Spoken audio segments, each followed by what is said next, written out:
Taigi, mano lustas 5 minutės, reiškia, šitą balta tyla sukurtas algoritmas. Iš esmės yra delta algoritmas ir, reiškia, grąžinantis žmogus delta dažniu, reiškia, bangų.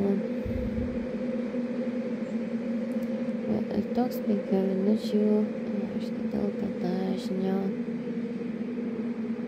taikymas.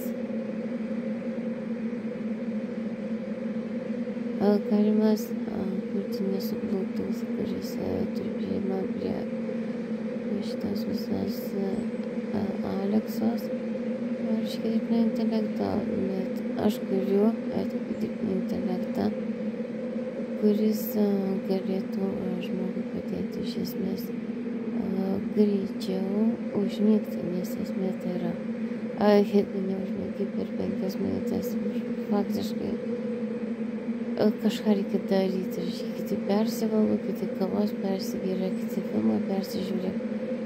Vat aš bandau sukurti tokį efektyvų 5 minučių baltos tylos dirbtinį intelektą specifinį, o ne viso, reiškia, šito, reiškia,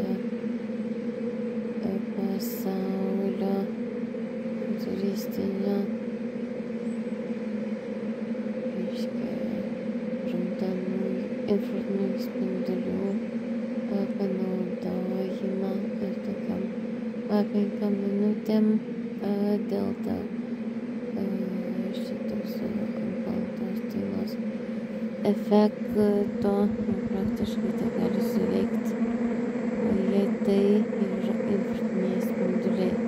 Tai senasis infrarūdinių spindulių, reiškia, radiotaško idėjas, aš galvoju, reikėtų update daryti su konkrečiai specifiškai reikalingais dalykais, o ne iš esmės kurti kaip sovietmečio visuose kaimuose.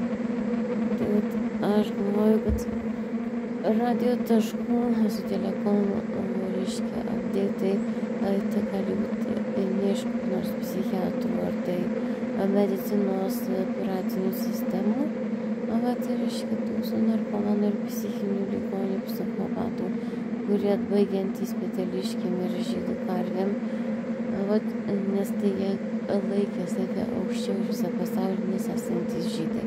Dėl to narkašinė, dėl to nekentės, dėl to žudė, bet tam ateis laikas pasakyti sudie žiaurus pasauliui, dabar gyventi reikia kaip tai